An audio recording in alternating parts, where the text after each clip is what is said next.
हाँ, नमस्कार। फाइनेंशियल बकवास में आपका स्वागत है। तो हम इस वीडियो में बात करेंगे कि शिक्षा ऋण के ब्याज पर भी आयकर की छूट मिलती है। तो income tax exemption on interest of education loan. तो प्रीमियर संस्था में पढ़ाई का खर्च आजकल बहुत ही महंगा सौदा है। शिक्षा की फीस एवं अन्य खर्च ही लाखों रुपए का हो जाता है और हर किसी के अभिभावक के पास में इतना पैसा नहीं होता जो शिक्षा के लिए अपनी जेब से खर्च कर पाए। तो उदाहरण के लिए एक स्नातकोत्तर उपाधि भारतीय प्रबंध संस्थान अहमदाबाद से करने पर लगभग 20 लाख रुपए का खर्च होता है, जो कि भारत का जाना माना बेहतरीन प्रबंध संस्थान है। तो जिन लोगों के पास में इतना सारा पैसा नहीं होता है वह इस प्रकार की उच्च शिक्षा के लिए शिक्षा ऋण ले सकते हैं। इस ऋण की खासियत यही है कि वे बैंक को ऋण अपनी पढ़ाई पूरी करने के बाद और कमाई शुरू होने के बाद चुका सकते हैं। तो शिक्षा ऋण पर चुकाया गया ब्याज को आयकर की बचत में दिखाया जा सकता है। तो इसके लिए योग्यता क्या होनी चाहिए? तो आयकर की बचत में शिक्षा ऋण को दिखाने के लिए मुख्यतः 3 मापदंडों पर खरा उतरना चाहिए।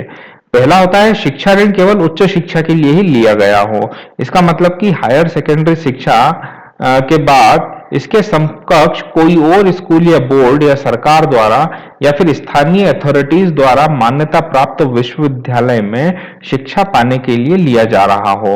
तो जिस भी पाठ्यक्रम के लिए ऋण लिया जा रहा है वह भारत में हो या भारत के बाहर किसी भी देश में हो पढ़ा जा सकता है।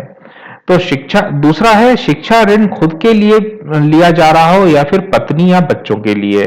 तो कानूनी तौर पर अगर गोद लिए गए बच्चों के लिए भी उनके अभिभावक जो है शिक्षा ऋण ले सकते हैं।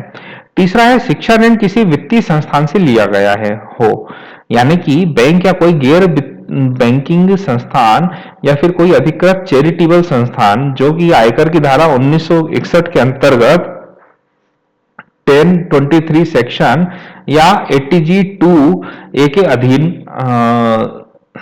आयकर में पंजीकृत हो।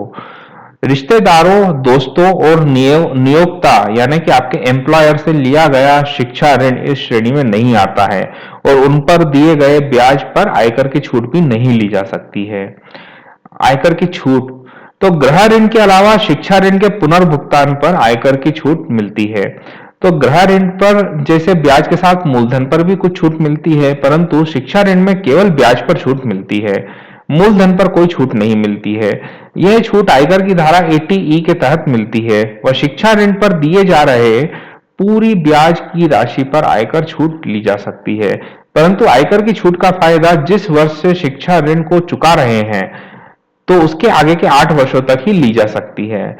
आयकर की छूट के लिए बैंक या गैर बैंकीय बैंकिंग संस्थान से लोन रिपेमेंट सर्टिफिकेट आपको हर वर्ष लेना होता है, मतलब कि जिसने भी ऋण लिया है ऋणी को लेना होता है। तो ब्याज की राशि पर कोई उच्चतम सीमा नहीं है, कितनी भी ब्याज की राशि हो सकती है। शिक्षा ऋण लेने के समय से ही रिपेमेंट शुरू होने तक अभिभावक को ब्याज की राशि बैंक को चुकाना होती है और नियमित ब्याज की राशि चुकाने पर कई बैंकों द्वारा ब्याज दर में कुछ छूट भी दे दी जाती है।